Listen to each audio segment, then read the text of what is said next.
on, you fucking melt.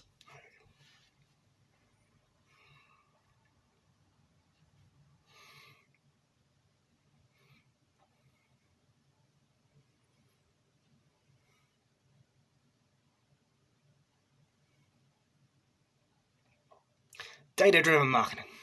Data-driven marketing. 3 quick ways to get started today. Let's go. Number 1, customer segmentation. What does that mean? Putting customers into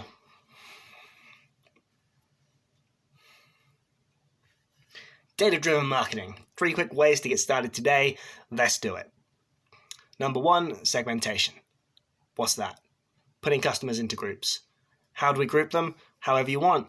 I recommend by their need that your goods, services answer. As example, if you're a haulier company, you move goods with trucks. If this group of people use you because you're fast, and this group of people use you because you offer shrink wrapping on their pallets, you've got 2 segments for whom the need you fulfill, and why they choose you, why you have edge for them, matters. It differs. So how you approach them in your marketing should be different. You segment them as well. You can kind of find lookalike audiences. So when you're doing outreach marketing, guys that look like this, do the thing. Guys that look like this, do the other thing. Okay, that's kind of level 1. More advanced stuff you can do is data enhancement techniques. So if you're in the UK, as example, like me, you can actually know customer segments by like industry type, by the SIC code. That's all available for free on Companies House. You can do a bulk data download of all companies registered. That will have that information. Look up against it. You've classified all your customers by industry. Congratulations. Okay. Number 2, funnel analysis. Now we all kind of know the funnel thing. Make sure I'm in frame. Can do the whole pinball wizard thing. Down it goes.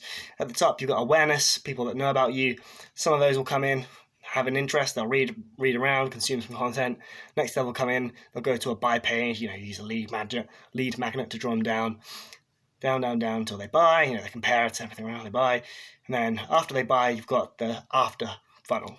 So retention, if they come back, if they spread your message through word of mouth. Now, we all know that conceptually, and we build our systems around that. Like most of us will do that. But what analytics can do is they can look at each stage of the funnel, via web tracking and so on. At the top, that's your funnel. So you look at your Facebook ads, whatever it is you use. How many people are we reaching? What's the rate of people that click? How many of those go through to convert? Look at our on website, back of the web kind of things to see which pages people are falling out at through the website, because that means you know how to allocate your marketing resources most optimally to fix stages of the funnel you're losing the most people, including, as I said, after funnel. That is to say, people who buy from you but then never again. You're not caring for these people if they're not coming back. Understand what their need is. Maybe take a look at them. Go back to the start, look at the segmentation. And together now. Who's not coming back and why? What need are we not fulfilling on an ongoing basis? Or can we not, or is there not an ongoing need? In which case, let's not waste money retargeting them. Okay, number 3, real quick, self-service analytics. Now, you can do stuff like this with Microsoft Excel, just build basic tools for your team to use, using the formulas and stuff. But the latest and greatest thing out there at the minute is Power BI from Microsoft. Seriously impressive thing. You can click around using slices and all that kind of stuff from an external data source, bringing it in. You can share it on browser. You can even have on mobile dashboards reports that you can touch around to filter the data for your sales team out there. I really like this idea of empowering the front line with self-service analytics. I've got a really cool book here, actually. The Founder's Mentality. It's an amazing book. But basically, it's all companies that, well, not all, lots of companies that grow, they tend to have this founder's mentality, which is it, when a founder starts a business, they're an insurgent. They're thinking, I'm going to go out and attack the market. I'm going to go in on behalf of the underserved customer, and that's my battle cry. So I'm going to empower my front line, who usually is him or her to begin with, the founder, because they're just a solo entrepreneur.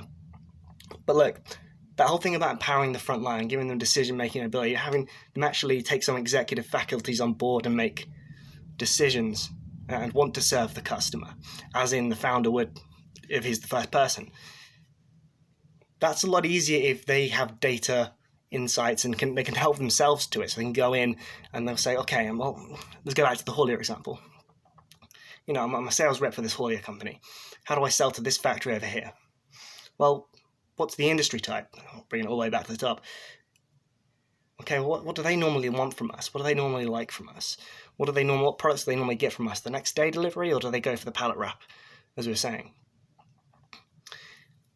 And they can interrogate that data rather than just having one data analyst somewhere that does it all. Also, it means when they discover insights at the group meetings, they can all start optimizing, sharing, and even before they share, they can optimize their process in a data-driven way by working from those insights. It takes the bureaucracy actually out of, the small increments, because if you've got just the data analyst sitting at his computer looking at all the data, any insight he discovers that he wants to get implemented, he has to call a meeting with, department heads to say, I found, if you approach this way, it gets 5% better response. And they'll be like, you called us into a meeting for that? To tell us that tiny thing? I thought you had something for us. It takes it all out of it if the guys at the front line can look for themselves and work that out. So anyway, thank you for watching. Those are 3 quick and easy ways to get started with a data-driven marketing approach.